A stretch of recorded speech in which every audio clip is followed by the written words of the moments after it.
Já percebendo aqui a presença do professor Dr. Manuel Lopes Rocha, a quem cumprimento em nome da organização do nosso evento. Muita honra em recebê-lo, professor.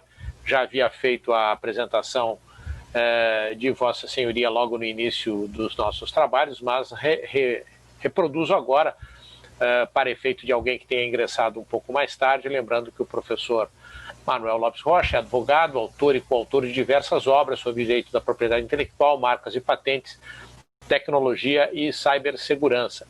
Membro também de comitês editoriais de importantes publicações, assim como da Comissão de Propriedade Intelectual da Câmara de Comércio Internacional em Portugal.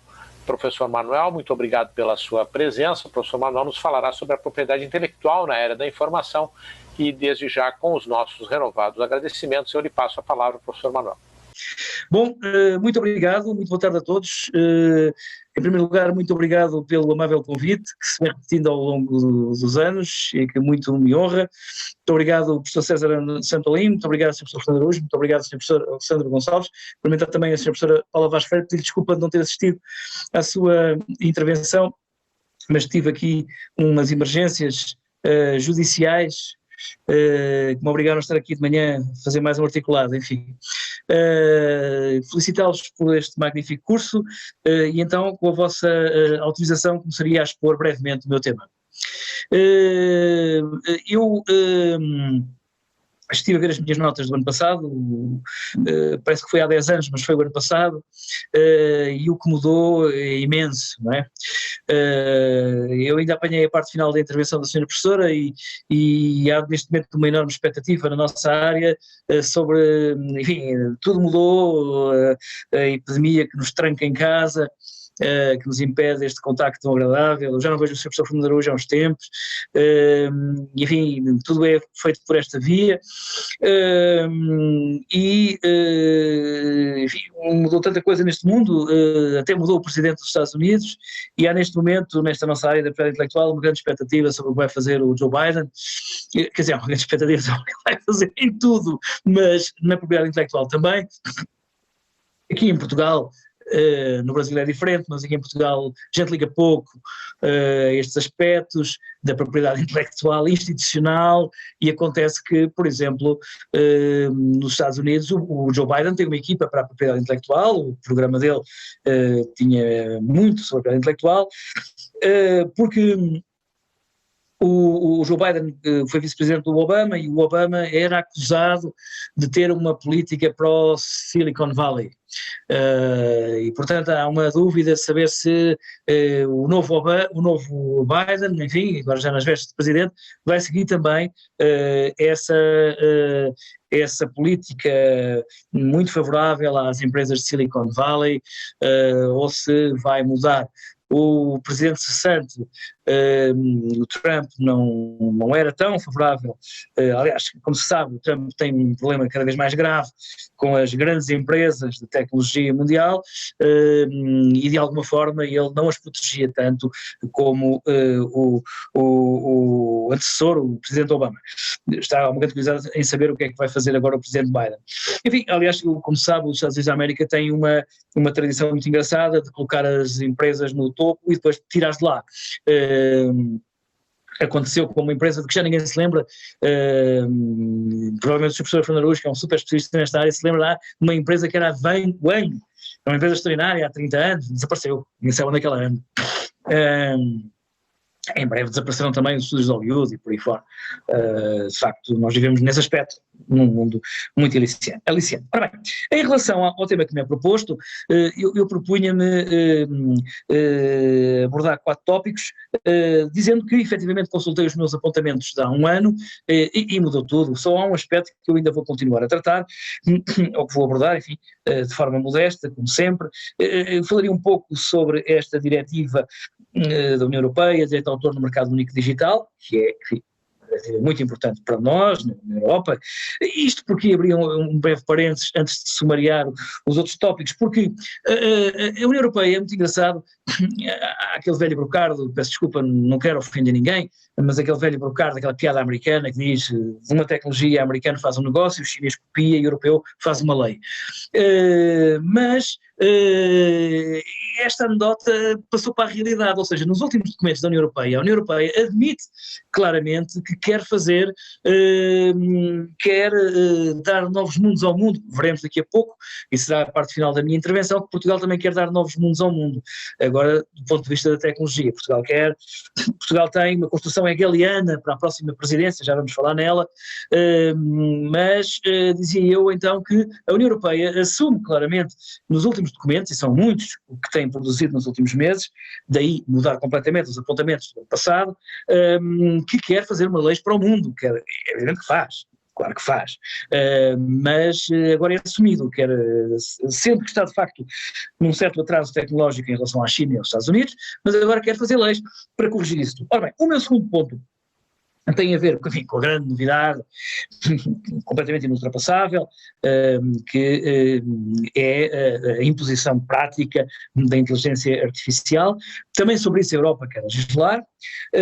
Depois mais um pacote europeu, será o meu terceiro tópico, sobre a propriedade intelectual, onde a Comissão da União Europeia faz uma certa meia-culpa, chegando à conclusão que as leis que fez até agora são de difícil interpretação, e aqui entramos numa matéria muito sensível para os académicos ou para os modestos advogados como eu, que é o facto de o mundo inteiro estar a começar a legislar por guidelines, enfim, circunstância que sublinha a deficiência da lei anterior. Quando eu era jovem, andava na Faculdade de Lisboa, onde fui feliz, diga-se de passagem, não era o mundo que é hoje, mas era um mundo feliz. É engraçado, eu quando era jovem andava na Faculdade de Direito, nenhum professor da Faculdade de Direito tinha carro, andava no Metropolitano, o professor Sousa Franco, todos esses professores, o professor Sousa Franco nem tinha carta, creio eu, mas andavam no Metropolitano, no autocarro, etc. Hoje os alunos todos têm carro, o mundo mudou completamente.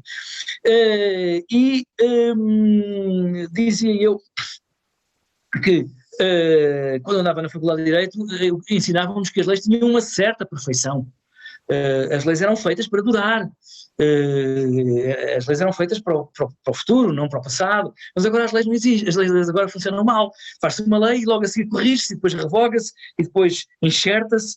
Há aqui uma biodinâmica da lei, e depois vem-se dizer que afinal a lei não serve e tem que fazer guidelines, que é uma lei que não foi aprovada por Parlamento nenhum. Enfim, falaremos um pouco sobre isso e finalmente queria então falar de uma nova iniciativa portuguesa, que era uma iniciativa paroquial, mas que já passou para a União Europeia, porque Portugal, não sei como, conseguiu agendar na sua presidência, que começa agora, esta matéria muito interessante da Carta dos Direitos Fundamentais da Era Digital, uma ambição grande, hegeliana, de legislar sobre a internet, o que aliás faz algum sentido na esteira este ano, o ano que passou, cumprimos os 200 anos da Revolução Liberal, onde havia o grande mozinho da Silveira, não é? Foi um grande legislador do século XIX, e nós temos agora mozinhos da Silveira que querem legislar sobre a internet. Bom, esta primeira diretiva de que vou falar, sobre direitos de autor no mercado único digital, remete-nos para uma questão muito curiosa, que é que sempre que se fala na propriedade intelectual, e repare-se que em Espanha a propriedade intelectual é sinónimo de direito de autor, nós aqui é que nos nossos conceitos de propriedade intelectual abrangemos também o direito industrial, fala-se muito do direito de autor. O direito de autor é de facto um protagonista constante das leis, não é? Já é desde há muitos anos, desde há vários séculos, há 2 séculos, ou até menos. Como sabem, os nossos irmãos brasileiros, a primeira lei de direito de autor que tiveram é uma lei importada de Portugal, e é uma lei feita pelo grande Almeida Garrett, que foi o pai do direito de autor português, e que copiou uma lei francesa que depois exportou para o Brasil também. Ora bem, o direito de autor é um direito muito das leis, digamos assim, e fica em segundo plano, ou ficam nestas iniciativas da União Europeia, também não é bem assim, mas enfim, procurando ser um bocadinho agreste e simplificador os outros direitos que são muito mais importantes. Agora se calhar darei uma heresia, mas nós muito provavelmente seremos salvos nos próximos meses por patentes. Quero que tenham acompanhado a biografia desta senhora húngara, que no fundo é ela, a grande heroína que consegue criar em tempo recorde uma vacina, a partir de estudos dela, e ela teve um problema que nunca conseguiu patentear, porque tinha dinheiro nos Estados Unidos, não é? As patentes vão nos salvar. E por isso fala-se menos das patentes na União Europeia. Enfim, o direito de autor é sempre um grande protagonista, portanto eu vou falar um pouco mais do direito de autor, mas falar também dos limites que o direito de autor necessariamente tem. Ora bem, esta diretiva, da qual aliás eu tinha falado no ano passado, mas é uma diretiva de 2019, é a diretiva do Parlamento Europeu e do Conselho da União Europeia de 17 de abril de 2019, e a diretiva 2019/70 é uma diretiva sobre o direito de autor no mercado único digital. E lembram-se certamente, as senhoras e os senhores, que isto foi uma diretiva muito discutida, estes dois artigos mais controversos, o artigo 15º e o artigo 17º, são artigos que foram objeto de batalhas planetárias. E o que, aliás, isto acontece muito na União Europeia. Eu conto sempre esta história, esta é uma anedota, mas é verdade, eu acompanhei, na altura, outras funções, a discussão da diretiva sobre software, de 1991, há 30 anos. Vejam bem, como tipo é velho, pensa que foi ontem, mas foi há 30 anos. E lembro-me perfeitamente que foi uma batalha extraordinária, e eu estava presente numa sala do Conselho da União Europeia, no grupo de trabalho, no último dia, e houve uma cena que me marcou muito. Eu tinha 30 anos, um pouco mais, e foi uma cena inacreditável, porque eu lembro-me que nas reuniões havia o representante do Conselho e o representante da Comissão, era um senhor muito forte, muito gordo, muito grande, que dirigia os trabalhos, e a certa altura há um colega dele da Comissão que entra e se senta ao pé dele ou por trás dele, e o gordo faz uma cena gigantesca, ameaçou de pancada, mandou sair da sala. Depois dizia-se que na altura o outro estava muito ligado imaginem, ao lobby da Olivetti. A Olivetti é outra coisa que acabou também. A tecnologia é extraordinária, porque engole tudo, não é? Quer dizer, eu sou uma vítima da tecnologia. Eu sou uma vítima da tecnologia. Eu sou como aqueles atores que não resistiram ao cinema sonoro. Eu trabalhei anos em software, quando o software era vendido nos supermercados, com pacotes, não é? Anos. Mas esse software desapareceu. Isso desapareceu, gente, está tudo na nuvem, não é? Estando na nuvem não há infração, há muito pouco. Não havendo infração, os advogados têm menos que fazer, eu tive que me reconverter um bocado nessa área. Ora bem, esta diretiva, que já vai fazer 2 anos, e que ainda não foi transposta na nossa ordem jurídica, aliás os trabalhos não estão muito avançados nos outros países, há uma grande expectativa, um bocadinho uma corrida a ver quem é que salta primeiro para ver o que é que eles estão a fazer, tirando a França, que já legislou sobre este novo direito dos editores da comunicação social. Os editores da comunicação social queixam-se que, nomeadamente, a Google usa muito os seus conteúdos, e então criou-se um novo direito conexo. Está a acontecer com o direito de autor uma espécie de um efeito dominó. O direito de autor está a ficar como São Sebastião, cheio de flechas, porque está um corpo ao qual acresce uma quantidade de direitos conexos. Como também os médicos, quando não os médicos, quando não sabem o que é que uma pessoa tem, dizem que é uma virose. No direito de autor, quando não sabe o que é que sabe fazer, arranja-se um direito conexo. E vamos ver que há vários. Bom, este é um direito, de alguma forma, muito dependente e muito permeável, é um direito fundamental que o direito de autor, tem a ver com a imprensa digital, e os titulares desses direitos são os editores e as agências de notícias. Mas os jornalistas só receberão desse direito, a exploração desse direito, uma remuneração adjacente, digamos assim. Portanto, neste novo direito da União Europeia, que em breve será direito de todos os Estados-membros, os jornalistas não têm um direito. Os jornalistas têm um direito de autor, enfim, especial, digamos assim, mas não têm um direito, e não têm este direito, que este é dos editores e das agências de comunicação. O que o jornalista vai ter é um quinhão, vai ter direito a receber uma parte da receita da exploração desse direito. É um direito oponível aos fornecedores de serviços e é um direito que tem duas vertentes, digamos assim, o direito de reprodução e o direito de comunicação ao público. E é um direito curto, é um direito que durará 2 anos, não mais. O mais controverso é o direito, as limitações, digamos assim, da responsabilidade, ou a nova configuração da responsabilidade dos intermediários na internet, o artigo 17 dessa diretiva, que é todo feito contra, sobretudo, o YouTube.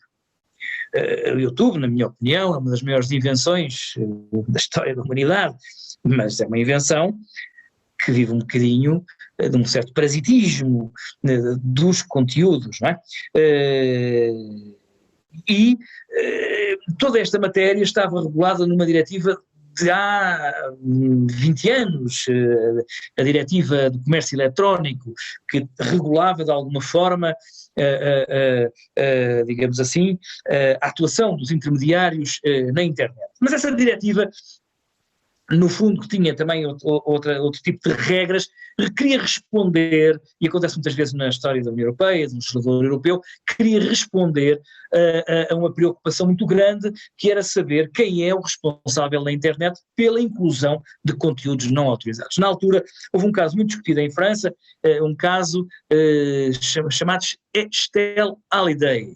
Estelle Hallyday era e é a viúva do Johnny Hallyday, que é um cantor do meu tempo. É bem assim. O Johnny Hallyday, engraçado que quando ele morreu, o Johnny Hallyday é um problema de direito de autor enorme, porque ele ele vivia nos Estados Unidos, mas tinha residência oficial em França, e pôs-se um problema de direito de autor, porque os filhos do primeiro casamento diziam que se devia aplicar a lei francesa, porque ele não só era autor, mas era sobretudo intérprete, e deixou-me, enfim, uma fortuna muito razoável em direitos de propriedade intelectual. Isto é um problema internacional, acabou por prevalecer a ideia de que se aplicava o direito francês à sua herança, mas esta era a viúva do segundo casamento. Quando ele morreu, um grande amigo meu e meu mestre, professor e advogado em Paris, nesta área de autor, provavelmente um dos maiores nomes mundiais, perguntou-me se o Johnny Hallyday era muito conhecido em Portugal. Eu disse, não é. O Johnny Hallyday era conhecido nos anos 60 em Portugal, no tempo do Twist, etc., mas no século XXI já ninguém sabia em Portugal quem era o Johnny Hallyday, a não ser velhos como eu. Até porque é um bom exemplo de direito de autor. Ora bem, nessa altura, há 20 anos, esta diretiva foi construída muito em torno do caso da Mademoiselle ou da Madame Estelle Hallyday, cujo antigo namorado tinha posto umas fotografias íntimas dela na internet, etc. E isso depois desencadeou esta diretiva, por incrível que possa parecer. E era uma diretiva que isentava de responsabilidade civil muito os intermediários na internet. Agora, esta diretiva de 2019, já vamos ver que há outra, a União Europeia é uma matriosca, uma lei encobra outra, e vem outra, e ainda para mais, provavelmente o legislador de Bruxelas, como esteve confinado este ano, decidiu fazer mais leis. Temos muitas leis, temos um projeto legislativo até ao ano 3000, quanto mais. Ora bom, o ano 30.000, o que é que esta lei, este artigo 17 é um artigo que de alguma forma agrava a responsabilidade dos intermediários, é uma diretiva feita para contrariar o YouTube, o Dailymotion, etc. Aqueles como eu são utilizadores do YouTube já certamente repararam que é cada vez mais difícil aceder a alguns conteúdos do YouTube. Já há uma norma, não para a propriedade intelectual, mas para os outros direitos, chamado Digital Services Act, que foi agora anunciado em dezembro, e este artigo, para além das normas que tem sobre Notice and Takedown, reforçando-as e obrigando a uma maior vigilância dos intermediários na internet, e há quem diga, obrigando a recorrer à inteligência artificial para controlar os seus conteúdos, tem uma nova obrigação, que é a obrigação de stay down, isto é, que está no artigo 17, número 4, isto é, não é possível ao intermediário na internet vai-se-lhe pedir, para excluir a sua responsabilidade civil, que não só controle e retire o conteúdo, como também não o deixe reaparecer. É a tal obrigação de stay down, que tem um afloramento num caso conhecido aqui, o caso Facebook, julgado no Tribunal de Justiça da União Europeia, dia 3 de outubro de 2019, que é o caso Eva Piasek, que é uma senhora polaca que litigou contra o Facebook, e o Facebook foi obrigado não só a retirar os conteúdos que a senhora reputou ofensivos, como também criar mecanismos para que esses conteúdos não regressem por outra forma, tal obrigação de stay down. Enfim, como sabem, o presidente Trump, quase ex-presidente, tem um conflito grande agora com as redes sociais, tem um conflito grande com o Facebook, etc, com o Twitter, e outro dia ontem alguém dizia com graça que o presidente Trump está bloqueado, não consegue comunicar com o mundo, e alguém dizia com graça, mas porque é que ele não vai para uma arqueologia e para um momento arqueológico anterior a isto tudo? Porque é que não convoca uma conferência de imprensa? Ora bem, esta senhora teve e ganhou no Tribunal de Justiça da União Europeia ao Facebook, e aí, embora a propósito de um direito de personalidade, o Tribunal, de alguma forma, debruçou-se sobre esta nova obrigação de stay down. Portugal ainda não transpôs a diretiva da União Europeia e neste momento ocupa a presidência do Conselho da União Europeia. Não se sabe onde é que vai transpor a diretiva, nos outros também não transpuseram. Pensa-se que a Alemanha e a França estão um pouco mais avançados no estudo da transposição, que de facto é uma mudança grande do direito ao autor. Isto porque, aliás, antecipando uma conclusão do que direi, nós vivemos num mundo em que o direito de autor passou todo para as redes. Isto é, não há mais nada fora das redes. Não há livros quase fora das redes, não há cinema fora das redes, na música, no cinema, impuseram-se parceiros que não existiam há 20 anos, e portanto as leis desatualizam-se também por aí, porque a tecnologia lhes provoca erosão. Hoje temos a Netflix, não é? Quer dizer, que é o grande produtor de cinema, em breve consumirá Hollywood, com certeza. Ora bem, este é também muito o ano da afirmação da inteligência artificial no cotidiano, digamos assim, e nas leis, e em breve nos tribunais. E também sobre a inteligência artificial e a propriedade intelectual, o Parlamento Europeu aprovou resoluções em 20 de outubro do ano passado, 2020, e aprovou 3 resoluções. Um quadro sobre os aspectos éticos da inteligência artificial, robôs e tecnologias relacionadas, um outro sobre o regime de responsabilidade da inteligência artificial e um terceiro sobre a propriedade intelectual e a inteligência artificial. Todas estas resoluções foram assentes em relatórios. O relatório da inteligência artificial é de um deputado chamado Stéphane Séjourné. E há várias conclusões do relatório dele, muito curiosas. A primeira é, e já há um ano aflorei um pouco esta matéria sobre o caso da Abuse, sobre o caso de patenteamento de invenções decorrentes, todas elas da máquina, sem intervenção humana, que foi recusada, e foi recusada em toda a parte do mundo. O inventor tentou patentear esta invenção nos Estados Unidos, no Reino Unido, na União Europeia, sem sucesso. E este relatório do deputado Séjourné, que tem aliás um apelido muito curioso, começa por um aspecto que percorre, aliás, todos os documentos da União Europeia, que tem a ver com o não reconhecimento da personalidade jurídica à inteligência artificial. Portanto, prevalece ainda, veremos até quando, a visão antropocêntrica. Isto é, tem que haver um autor, tem que haver um inventor. Não vos maçarei muito com esta ideia, enfim, que já vem francesa, de que o autor morreu, Michel Foucault, não é? Michel Foucault anunciou a morte do autor, mas o Michel Foucault anunciou a morte de não sei quantas coisas, a ideia de que o autor é mais o leitor que o titular do direito, enfim, o Michel Foucault anunciava a morte do autor, o autor não morreu, enfim, o autor romântico sim morreu. O autor romântico inspirado, que lutava contra o mundo para publicar a sua obra, isso desapareceu. Enfim, vou maçar, porque já 4 ou 5 vezes falei no exemplo do Kafka, nosso colega, um distinguíssimo colega. O Kafka era um grande advogado, um in-house lawyer de seguros, e está disponível nos Estados Unidos um livro que li um pouco, os parceiros dele, como advogado, como jurista de reprise, como advogado in-house, que são interessantes, aliás, em alguns aspectos até sobre tecnologias, enfim, mas é esta ideia de que, de alguma forma, a União Europeia, de alguma forma o Parlamento Europeu, que recomenda à Comissão para, na sequência das resoluções adotadas, produzir legislação, não reconhece, não quer reconhecer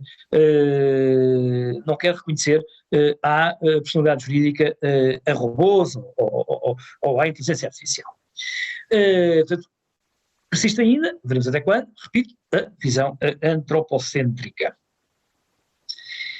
Curiosamente, no relatório, que aliás foi aprovado pelo Parlamento Europeu, recomenda-se à Comissão que não adote a figura da diretiva e sim a figura do regulamento. Ou seja, a União Europeia nesta área não quer deixar grande liberdade de legislar aos Estados-membros. Desconfia. E então quer, sim, um regulamento, lei. O regulamento, como sabem, tem este nome, é um nome eufemístico, são verdadeiras leis, não é? Chamou-se regulamento na altura, porque a França, quando se fundou a União Europeia, não queria a palavra lei, não queria, era um regulamento para fazer o downsize verbal de verdadeiras leis. Então, eles não querem que os Estados-membros tenham liberdade de conformar as suas leis a um parâmetro na diretiva. Entretanto, em apoio destas iniciativas, saiu um documento muito interessante chamado Trends and Developments in Artificial Intelligence, que é de um grupo da Universidade de Amsterdão, dirigido pelo professor Bernd Luganholz, onde está um português, que é o João Pedro Quintais, que enquanto jovem estagiário e advogado ainda trabalhou comigo. E é hoje fico muito contente, até pessoa amigo dele, um rapaz que trabalhou, começou comigo, e enquanto o patrono ficou para trás, e ele é hoje uma sumidade, mas a vida é assim, em Amsterdão. E eles, neste estudo, que não é muito grande, tem 10 páginas, 12 páginas, concentram-se na investigação farmacêutica, na meteorologia e no jornalismo, como, digamos, lugares de aplicação de grande investimento da inteligência artificial. E a investigação farmacêutica, que está também muito na base de um novo documento da União Europeia, que é uma estratégia sobre propriedade intelectual, e que tem tudo a ver com a importância que as patentes ganharam devido ao Covid-19. Ou seja, a União Europeia também quer, de alguma forma, contribuir, ou foi alertada, ou apercebeu-se da importância enorme estratégica mundial das patentes, justamente por efeito da epidemia que vivemos. Este documento que falei do professor Bernd Luganholz, que aliás a União Europeia fez seu, também exclui os direitos das máquinas, não podem ser autores nem inventores, e remete, cá está, para a periferia, para os direitos conexos. Diz que, de alguma forma, a inteligência artificial, os instrumentos de inteligência artificial aplicados nestas áreas poderão ser encaminhados eventualmente para o direito do produtor de bases de dados, para os direitos dos produtores de fonogramas e videogramas, que são tudo direitos conexos do tronco comum histórico e clássico do direito ao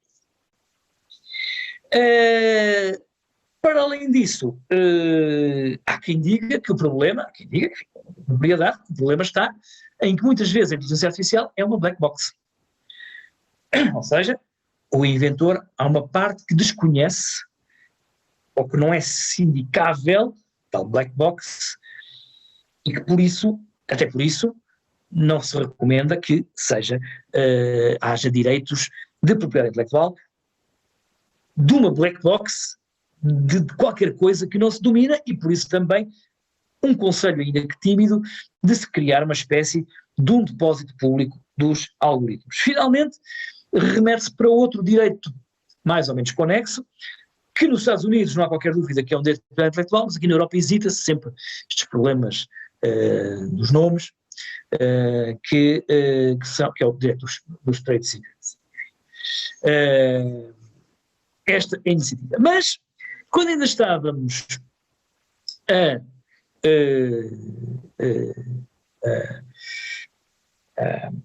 digerir esta iniciativa da e abro aqui um parênteses, eu creio que em todas as áreas do direito, mas na área da propriedade intelectual, a vida é verdadeiramente infernal, porque todos os dias saem coisas, todos os dias há iniciativas, todos os dias há novas leis, é difícil, todos os dias há jurisprudência, é muito difícil controlar esta área. Hoje em dia ser jurista, professor, ou advogado, ou juiz, é muito complicado. E até porque, entretanto, para além dos professores, dos advogados e dos juízes, temos hoje um parceiro fortíssimo, que são as empresas de legal tech. Essas sabem mais que nós. Mas é muito difícil ser jurista hoje em dia. Quer dizer, eu vejo-me aflito se há um dia em que eu não consulto a Lexology e no dia seguinte, já sei isto, o que é que me passou? É muito, muito difícil.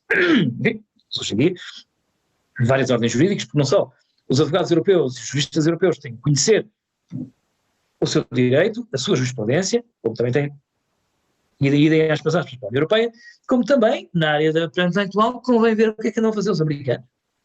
E o Brasil, que tem contactos frequentes com colegas brasileiros, e eu faço sempre a figura do parente pobre, fidalgo, falido. Eu conto coisas fantásticas dos robôs em tribunal, e a gente aqui em tribunal ainda é os processos cozidos, e assim que, e tal. E alguns juízes a perguntarem o que é isso do código-fonte e tal, onde é que é essa fonte.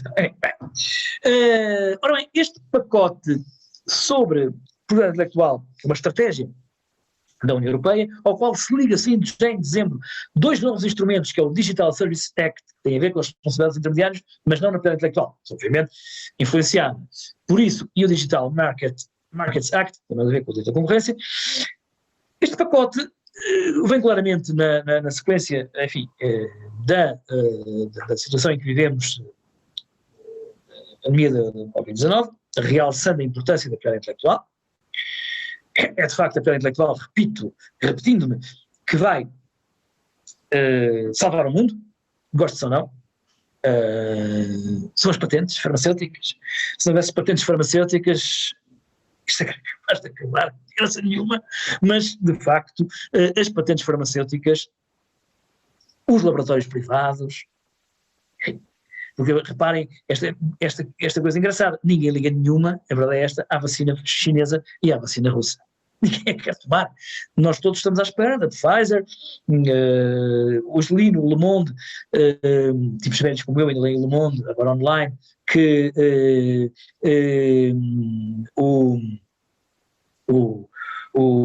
a Sanofi, uma das já é americana, das glórias francesas, perdeu a batalha, perdeu a corrida às vacinas, não é? A AstraZeneca um pouco atrasada, a Pfizer ganha, e a Moderna, etc. Por aí fora. Bom, também este pacote europeu sobre propriedade intelectual, esta reflexão estratégica, também tem uma reflexão sobre a inteligência artificial, remetendo ao que já vimos, fala também dos standards das patentes, que é uma discussão infinita e muito complicada, e agora começa a União Europeia a fazer a sua meia-culpa. evidentemente que as normas europeias, digamos, os parâmetros da União Europeia, os regulamentos, as diretivas, etc., as resoluções quadro, tudo isso, são sempre a parte final, o culminar de uma intensa batalha de lobbies, discute-se à vírgula, e portanto, o que é que vem neste pacote de reflexão sobre a propriedade intelectual que acresce aos outros todos? Vem que é necessário clarificar a diretiva Trade Secrets. Não se sabe o que são segredos. É muito difícil que se empurrou para os juízes a definição do que são segredos de indústria e de comércio. Eu próprio tenho um caso neste momento no Supremo Tribunal de Justiça, em que, desculpa, eu sou filho de um conselheiro do Supremo Tribunal de Justiça, mas os senhores não percebem a dogmática. E até por acaso há um conselheiro, o conselheiro Júlio Gomes, extraordinário jurista, professor também de Direito, não quer dizer que o tipo tenha que ser professor de Direito para ser um grande jurista, mas este por acaso acumula as duas funções. O professor Júlio Gomes chama a atenção de que não há só a proteção pelos 3 requisitos do segredo que vem na lei, há também a proteção da confidencialidade da empresa, da intimidade da empresa, mas eu já me cansei, vou perder esse caso, pronto, paciência. Enfim, portanto a União Europeia vem aqui no seu pacote fazer a sua meia-culpa dizendo, é preciso clarificar a diretiva Trade Secrets. Bom, é preciso rever a diretiva de proteção jurídica das bases de dados, que não funcionou. E agora temos uma responsabilidade para os serviços digitais do Digital Services Act, que acresce à que já vimos para o direito de autor na diretiva de 2019. Há que lutar contra a pirataria e depois há que criar guidelines para aplicar o artigo 17º da diretiva de direito de autor sobre a responsabilidade dos intermediários em matéria de infração de direito de autor. Portanto, o programa da União Europeia é que registra a si própria. Chegou à conclusão de que, de facto, estas diretivas são muito engraçadas, mas não estão a funcionar. E como não estão a funcionar, tem que fazer o seu adjournment. E, entretanto, dizia eu, para além destas iniciativas da União Europeia, a verdade é esta, sendo embora da União Europeia têm reflexos para o mundo, a verdade é que reparem, neste momento, vossas senhores reparem, neste momento há uma batalha contra os chamados GAFAM, os GAFAM, não é? A Google, a Amazon, o Facebook e a Apple, ao qual em França, não sei porquê, acresce o M da Microsoft. A Microsoft, enfim, foi uma empresa sempre muito polémica, mas que hoje em dia está em paz e amor com o mundo, não há grandes litígios, da Google, não é? Cá está a propensão americana para a história, a América exporta Hollywood. Não é? Portanto, eu outro dia li, e isto foi uma história de Damasco para mim, enfim, eu já desconfiava que toda esta história do empreendedorismo e das startups vem do sonho americano. O sonho americano, aliás, não existe. Está provado cientificamente e estatisticamente que um cidadão da Noruega sobe muito mais socialmente, tem muito mais oportunidades económicas e sociais e de emprego que na América. Então, quer dizer, deve haver filmes de Hollywood. Quer dizer, este mito da garagem é tudo mentira. E há uma entrevista extraordinária do Steven Wozniak, um dos fundadores da Apple, não é? Que um jornalista que caiu no logro lhe pergunta você e o Steve Jobs, quando inventavam o mundo inteiro, não é? Quase não foram eles, foi um anterior, outra história, daquela garagem do pai do Steve Jobs, não é? Criaram o mundo ali na garagem. E o Wozniak, que até tipo assim, um bocadinho anarquista, não? Em Portugal era para aí da iniciativa liberal, nos Estados Unidos, tipo extrema-esquerda, anarquista. O Wozniak diz, a garagem do pai de Jobs está enganado, lá estava o carro, um laboratório de primíssimo plano, financiado pelo Pentágono até. Bom, mas, enfim, dizia eu então sobre isto que falta-me falar, até aqui falei, e portanto há toda esta intervenção neste momento na Europa. Atenção, a Europa é um grande mercado que está a pôr em causa a Google, a Amazon, o Facebook, sobretudo de inspiração francesa. A França quer muito legislar nesta área para conter os monopólios, e daí também o Digital Markets Act, do qual não falei. Sejamos claros, não falei porque não percebo nada disso, é direito à concorrência, quer dizer, e o Digital Markets Act é dirigido contra estes monopólios tecnológicos. Mas, no meio disto tudo, começa a presidência portuguesa, Portugal impõe à agenda europeia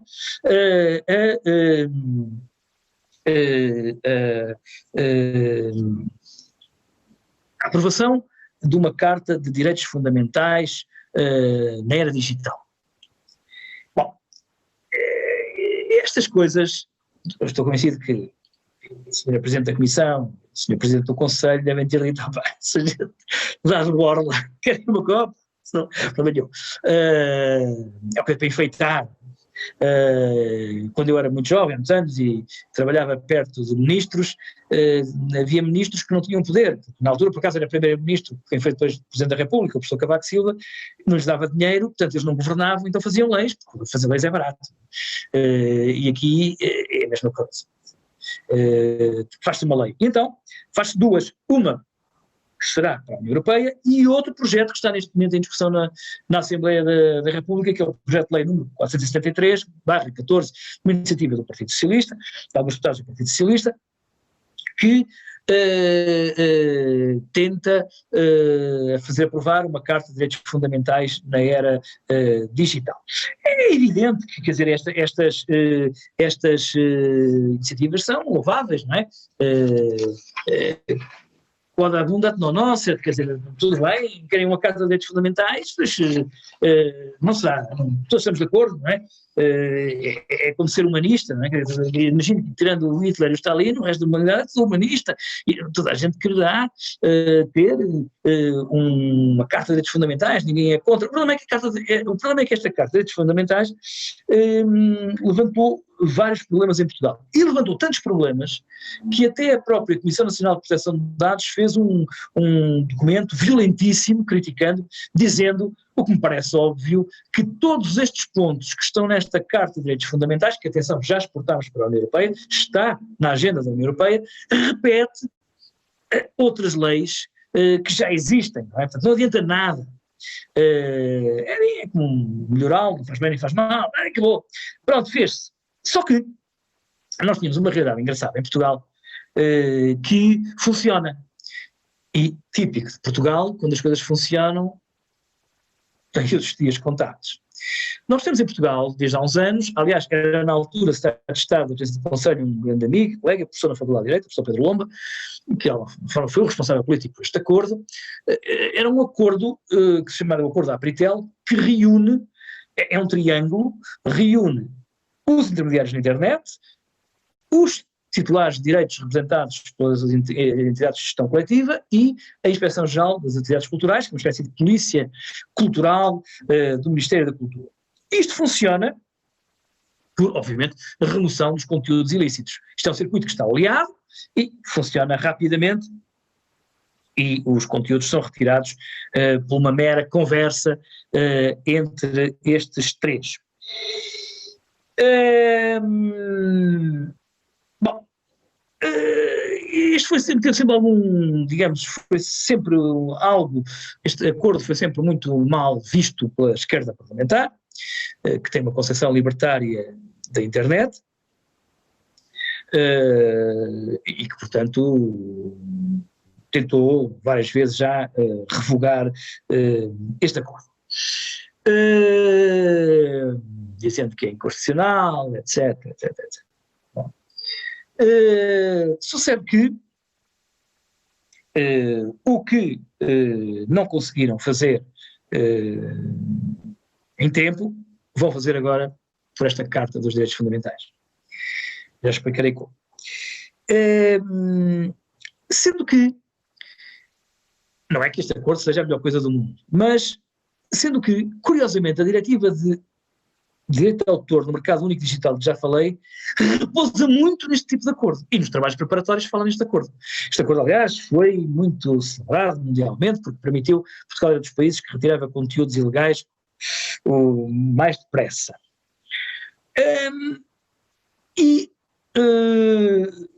Vem esta Carta dos Direitos Fundamentais, e esta Carta dos Direitos Fundamentais tem um artigo 4º que é completamente assassino para os titulares dos direitos de autor.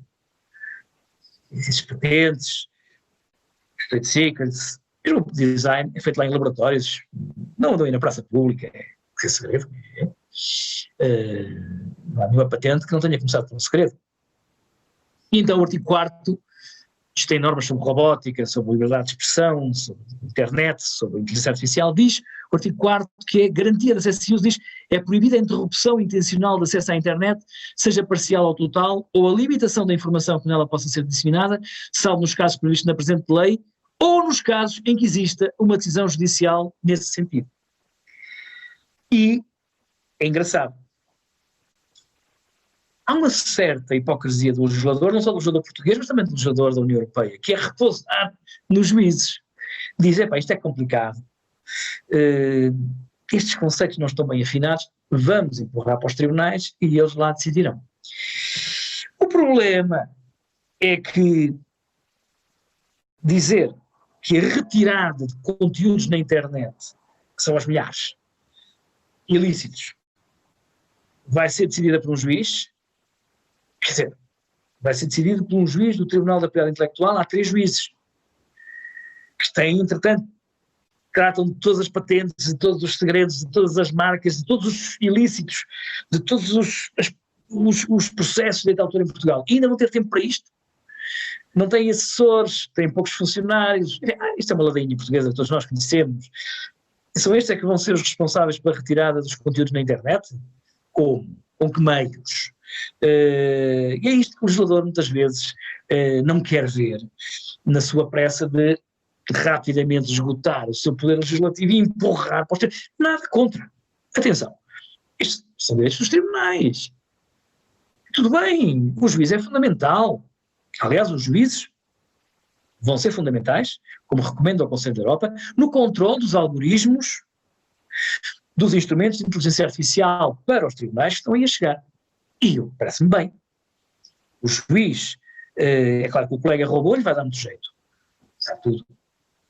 Mas é bom que o juiz o controle e que acabe com o bias e que desde o princípio elimine os preconceitos e que conheça e controle os algoritmos. Agora, porém um juiz, 3 juízes a tratar de toda a internet, parece-me uma dificuldade grande. Mas enfim, encaminhando-me para o fim, para não vos maçar muito, já amassei demais, e de todos estes 4 parâmetros que referimos e de todos estes 4 aspectos que são a nossa atualidade da propriedade intelectual na sociedade da informação, não há outra, e esta já é bem complexa, tinha 6 conclusões muito rápidas.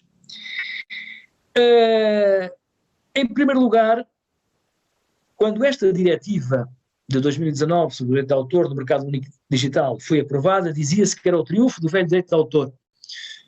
O Charles Dickens, o Balzac, etc., que eram grandes especialistas em direito de autor.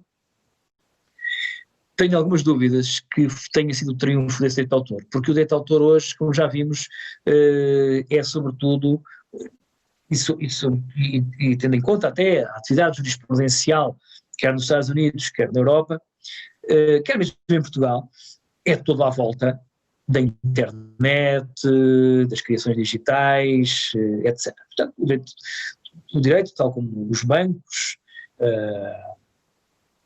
como alguma arbitragem, como muitos aspectos da economia,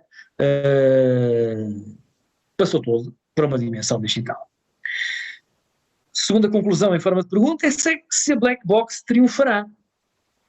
Isto é, até quando vamos continuar a defender a antropologia e a análise antropocêntrica do direito de autor e do direito da propriedade industrial, dos inventores, etc. Até quando? Até quando é que isso vai acontecer? Quando figuras em crise. De alguma forma, perguntar se vivemos numa crise da realidade física, parece que sim, se é uma crise há uma crise obviamente do direito da propriedade intelectual, que não foi feito para isto. Foi feito para, diziam que o direito conexo ao direito de autor em Portugal tinha sido feito para a Amália Rodrigues, a defender as criações dela cá e no mundo inteiro. Quando, numa altura em que se começa a tratar de uma matéria muito interessante, que é a proteção dos ídolos virtuais, isto é engraçado porque começa sempre na Ásia. Onde reparar que, por exemplo, na inteligência artificial, os primeiros exemplos vêm da Ásia, de jogos que a gente nem sabe, que é o Go, etc. E há também, hoje em dia já nos países asiáticos mais desenvolvidos, ídolos virtuais, jogadores que só existem na internet, grupos musicais que são compostos por avatares e por cantores conhecidos. Como é que se protege isso tudo?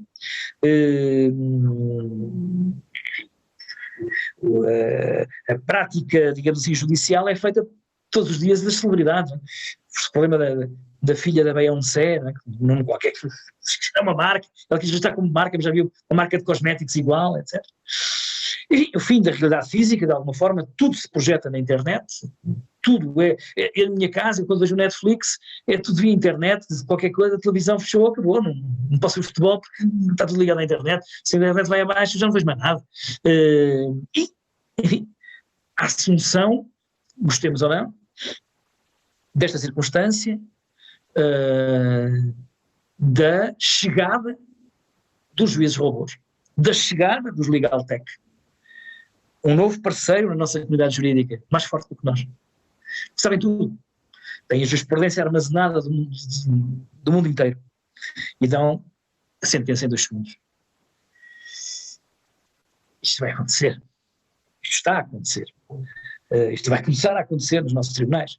Eu tenho um produto que me enumera toda a jurisprudência que eu tenho que consultar e me dá a solução. Estatística.